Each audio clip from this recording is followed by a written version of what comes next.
Olá a todos, sejam muito bem-vindos para mais esta videoaula, onde nós daremos continuidade ao estudo dos fármacos antivirais.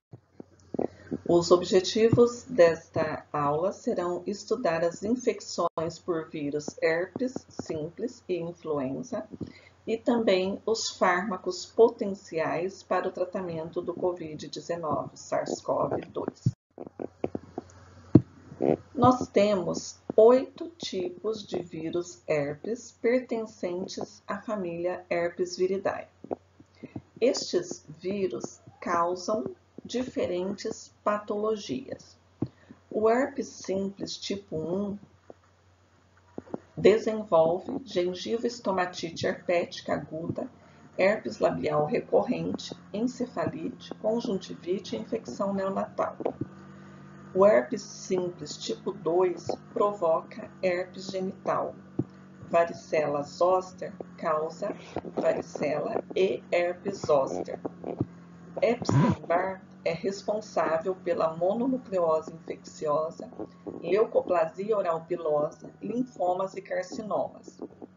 Citomegalovírus humanos causa retinite, encefalite e síndrome similar à mononucleose. Herpes humano tipo 6 é um vírus que está associado à indução de câncer bucal. Ele causa exantema súbito, linfomas e encefalite. Herpes humano tipo 7 causa o exantema súbito e o herpes humano tipo 8, o sarcoma de Kaposi.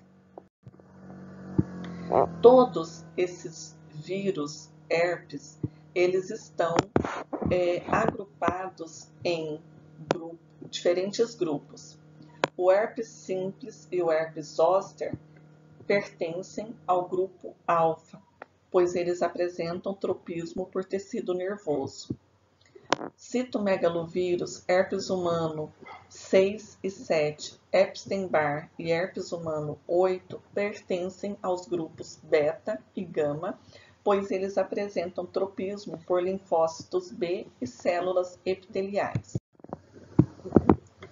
Herpes simples aparece no contorno dos lábios, no rosto, órgãos genitais e nádegas. Herpes zoster surge no nervo trigêmeo próximo da orelha até a testa e abdômen, acompanhando o trajeto do nervo. Infecções por vírus herpes simples é um processo viral que mais acomete a região perioral. O vírus tipo 1 é o agente causal em 99% dos casos. 90% das infecções herpéticas são assintomáticas. As principais manifestações são a gengiva estomatite e a faringite. O período de incubação desse vírus é de 1 a 26 dias. A transmissão ocorre através da saliva, de luvas, do material odontológico e lesões mucocutâneas. Nessas figuras, nós podemos ver erupções vesiculares em mucosa oral, faringe e língua, podendo ou não estar acompanhada de sintomas como dor, febre e mal-estar. Herpes tipo 1, 2 e varicela zoster produzem infecções recorrentes. O vírus permanece latente no tecido nervoso até a sua reativação. Na mucosa bucal de pacientes imunocompetentes, o herpes simples recorrente ocorre principalmente em 3 locais: no palato duro, na gengiva e dorso da língua. Nessa figura, nós podemos verificar a presença do vírus herpes simples na gengiva, diagnosticado inicialmente como lesão traumática, química ou alérgica. A mucosa gengival queratinizada é o segundo lugar intrabucal mais acometido pelo herpes simples recorrente. Nesta figura, nós observamos o herpes simples também, no palato duro, a região intrabucal mais comprometida nos pacientes. Os pacientes comumente atribuem como causa das lesões os traumatismos por alimentos ou escovação dentária. Na figura B, nós observamos vesículas ainda preservadas e ulcerações de pequeno tamanho, correspondentes à ruptura precoce das vesículas pelos alimentos. Estima-se que 30 a 40% dos indivíduos infectados com herpes simples do tipo 1 apresentam recorrência. A cura poderá ocorrer espontaneamente no período de 7 a 10 dias. Portanto, o tratamento ele visa reduzir a frequência e gravidade dos surtos recorrentes, diminuindo a intensidade dos sintomas e o número de dias. Os fármacos de escolha para o tratamento do vírus herpes simples é o aciclovir. A dose para adultos e crianças maiores de 12 anos são 200 mg 5 vezes ao dia por um período de 5 dias ou mais se aparecerem lesões durante o tratamento. Ou ainda, poderá ser utilizado o valaciclovir, um comprimido 500 mg a cada 12 horas, também por 5 dias. O fanciclovir e foscarnet deverão ser utilizados em casos de resistência ao aciclovir. O vírus varicela zoster, ele tem tropismo por tecido nervoso. Varicela e infecção por herpes zoster são causadas pelo mesmo vírus. A diferença é que varicela é a manifestação da doença em indivíduo não imunizado, que nunca foi exposto ao vírus. E zoster representa a reativação do vírus latente em hospedeiro parcialmente imunizado. A transmissão do vírus varicela zoster ocorre por contato direto e o período de incubação é de 14 a 15 dias. As infecções causadas por varicela zoster poderão ser primárias ou recorrentes. Geralmente, as lesões são unilaterais e predominam em áreas de gânglios torácicos ou lombares, comum também na região oral, facial e cervical. Crianças imunocomprometidas, quando infectadas pelo vírus varicela zoster, ocorre o risco de morbidade e mortalidade. Em gestantes, a infecção primária pode resultar em malformações congênitas. O tratamento pelo vírus contra o vírus varicela zoster é realizado com aciclovir na dose de 20 mg por quilo em paciente imunocompetente, por via oral de 6 em 6 horas durante 5 dias. Herpes zoster é tratada com aciclovir, dose de 800 mg para paciente imunocompetente, por via oral, 4,8 horas, de 5 vezes ao dia, num período de 7 a 10 dias. Pacientes imunocomprometidos deverão fazer uso de aciclovir de 10 a 20 mg por quilo, por via intravenosa, de 8 em 8 horas, durante um período de 7 a 10 dias. Outros fármacos que poderão ser utilizados para o tratamento de herpes zoster são fanciclovir, valaciclovir ou foscarnet. O vírus Epstein-Barr, ele tem tropismo por linfócitos B e células epiteliais. Ele possivelmente está presente em tipos avançados de doença periodontal. 60 a 80% dos casos de periodontite agressiva foram encontrados o DNA viral do vírus Epstein-Barr. DNA viral foi encontrado também em 15 a 20% dos indivíduos que apresentavam gengivite. A transmissão ocorre principalmente pela saliva. Os sintomas são febre, dor de garganta, fadiga e linfonodos aumentados. O tratamento é com aciclovir 800 mg por via oral, 5 vezes ao dia, associado ao uso de corticoide. As infecções causadas pelo vírus Epstein-Barr também é chamada de doença do beijo ou mononucleose infecciosa. Esse vírus Epstein-Barr, ele também causa a leucoplasia pilosa oral, que é uma manifestação oral da AIDS, considerada sinal patognômico desta síndrome, sendo característica a presença do vírus Epstein-Barr.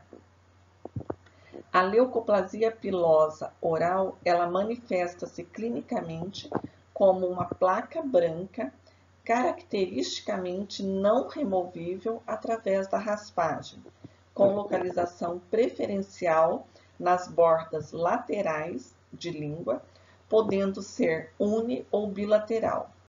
A superfície pode apresentar-se plana, corrugada ou pilosa. O tratamento da leucoplasia pilosa oral é realizada com aciclovir ou ganciclovir. Citomegalovírus é o mais patogênico dos herpes vírus para pacientes imunocomprometidos. 100% dos pacientes com AIDS apresentam esse vírus latente. Eles podem causar febre, úlcera esofágica, mal-estar, encefalite, pneumonite, câncer bucal. A transmissão se dá pela saliva, urina, lágrimas, escarro, sangue, sêmen e também no leite materno.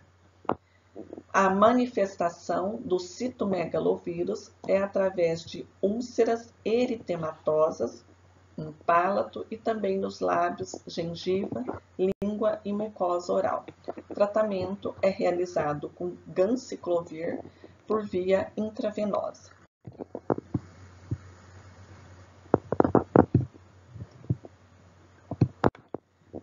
O vírus da hepatite C, ele apresenta uma prevalência global de 3%, ou seja, aproximadamente 150 milhões de pessoas são infectadas. O vírus da hepatite C está associado a 70% dos casos de hepatite crônica, 40% de cirrose avançada e de 60% de carcinoma hepatocelular, 1/3 dos transplantes hepáticos no mundo. Fatores agravantes são idade elevada de contaminação, etilismo, co-infecção por HIV ou pelo vírus da hepatite B. As fontes de infecção mais conhecidas são o uso de hemoderivados e de drogas endovenosas. Tratamentos para hepatite C são a ribavirina, que é um análogo sintético da guanosina, que atua inibindo a enzima DNA polimerase, e interferons alfa mais ribavirina, eles têm sido utilizados em associação, pois eles melhoram a resposta virológica sustentada, erradicando o vírus em 40% dos casos.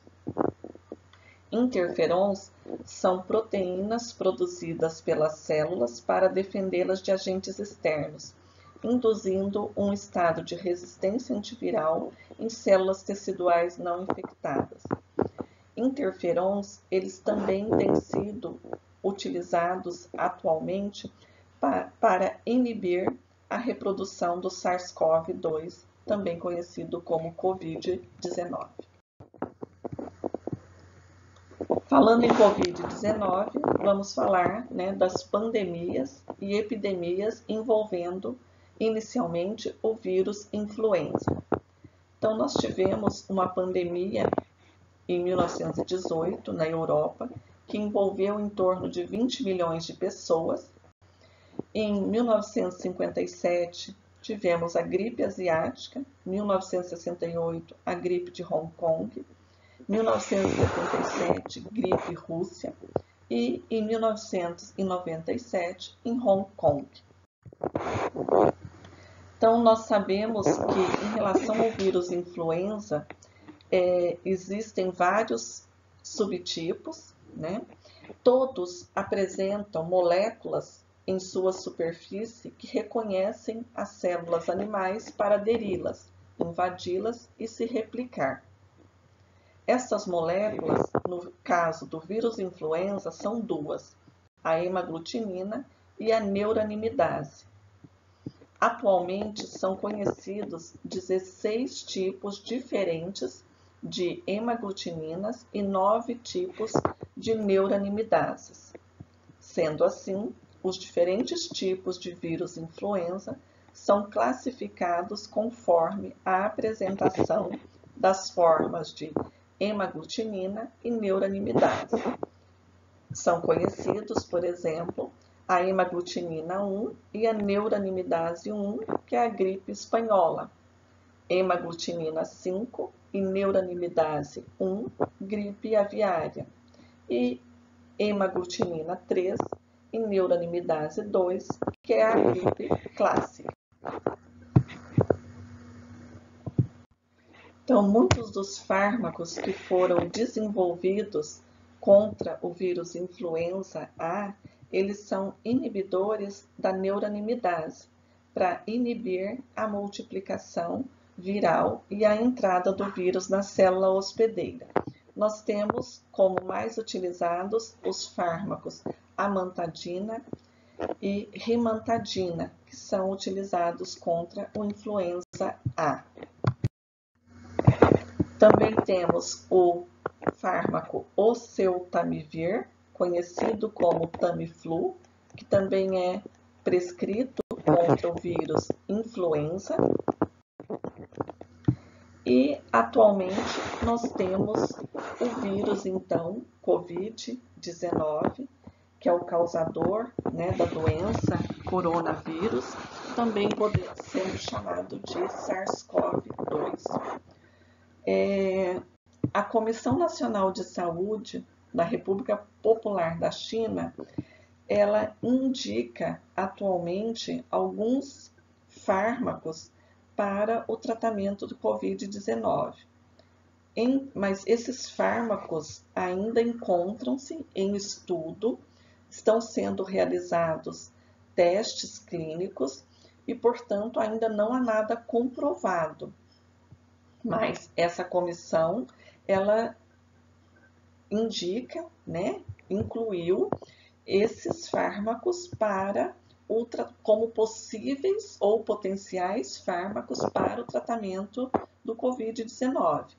Entre eles, o interferon, que já tem sido utilizado para o tratamento da hepatite C, lopinavir e ritonavir, ribavirina, fosfato de cloroquina e arbidol.